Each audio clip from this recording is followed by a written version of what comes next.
Hi అండి, అందరికీ నమస్కారం. Welcome to my YouTube channel. ఈ వీడియోలో ఏపీ ప్రభుత్వ ఉద్యోగులకు సంబంధించి పెండింగ్ బిల్లుల చెల్లింపులపై తాజా సమాచారం తెలుసుకుందామండి. సో వివరాలు అయితే వీడియోలో ఉన్నాయి. వీడియో ఎక్కడికైనా స్కిప్ చేయకుండా ఎండ్ వరకు చూసేయండి. అప్పుడే పూర్తి ఇన్ఫర్మేషన్ అర్థమవుతుంది. అలాగే వీడియో నచ్చినట్లయితే ఒక లైక్ చేయండి. ఇంకా సబ్స్క్రైబ్ చేసుకున్నట్లయితే మన ఛానల్ని సబ్స్క్రైబ్ చేసుకుంటారని నేను చేసే ప్రతి ఒక్క వీడియో మీ వరకు రీచ్ అవుతుంది. ఆలస్యం చేయకుండా వివరాలకి అయితే వెళ్ళిపోదాం.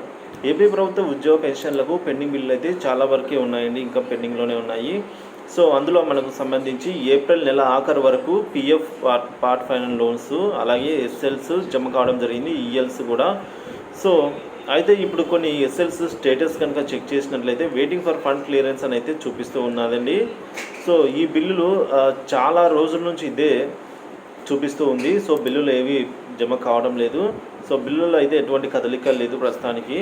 కానీ నిన్న రాష్ట్ర ప్రభుత్వానికి 3,000 కోట్ల రూపాయలు ఆర్బీఐ బాండ్ల వేలం, సెక్యూరిటీ వేలం ద్వారా అయితే రావడం జరిగిందండి. ఈ డబ్బులతో అయినా పెండింగ్ బిల్లులు క్లియర్ చేసే అవకాశం ఉందేమో చూడవలసి అయితే ఉంది. కానీ కొంతమంది వాదన ప్రకారం చూస్తున్నట్లయితే కొంతమంది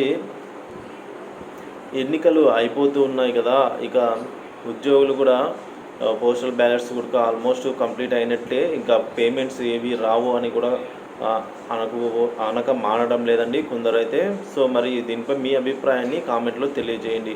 సో పెండింగ్ బిల్లు మీలో ఎవరికైనా జమ అయినట్లయితే దయచేసి కామెంట్లో తెలియజేయండి. Thank you for watching this video. Please like, share and subscribe my